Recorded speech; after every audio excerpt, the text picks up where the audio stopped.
যারা এখন মাঠে দৌড়াদৌড়ি করতেছে সবাই একটু এদিকে অ্যাটেনশন করেন, কারণ আমি আসলে কথাগুলো বলবো, যেগুলো বলবো সেগুলো সবাইকে নিয়ে বলবো, কারণ আমাদের চোখের সামনে করা দেখা। তো সবাইকে সবাইকে রেডি, আলোচনা আসলে বলা আবার দিয়ে প্রথমে সবাইকে সালাম সালাম সালাম। আলফার অর্গানাইজেশন দেখাই দিছে যে নোয়াখালীতে 40 বছরের পূর্তিতে এত বড় একটা আয়োজন আলফারুকের মতো স্কুল করতে পারে, সেটা আলফার অর্গানাইজেশন দেখাই দিছে। ইনশাআল্লাহ আমাদের সামনে রজত জয়ন্তী 50 বছর পূর্তিতে আমরা আরো সুন্দর এবং সাফল্যমণ্ডিত অনুষ্ঠান আয়োজন করবো। তো আমি আসলে সত্যি বলতে আমি একটু সময়টা একটু বেশি নেব।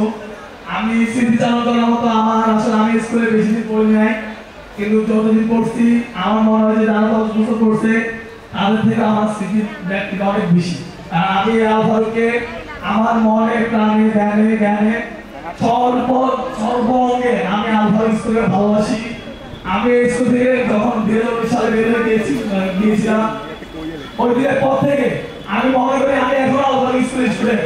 এবং গত 3 মাস আমি আমার সাথে শামীম ভাই, রমেশ, আমরা কিন্তু সর্বপ্রথম এই জিনিসটা আমাদের কেউ বলে নাই।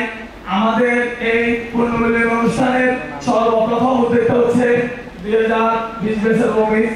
সে আমাকে প্রথম মেসেজ দিছে এবং আজকে সত্যি কথা আমাদের খুব আনন্দ মনে হয়েছে যে আমি সেই ব্যক্তি যে ব্যক্তি অ্যাসোসিয়েশনের এই পূর্ণমিলনী প্রথম ডাইসে আমি কথা বলছি এবং আজকে আমি কথা বলার সুযোগ পেয়েছি।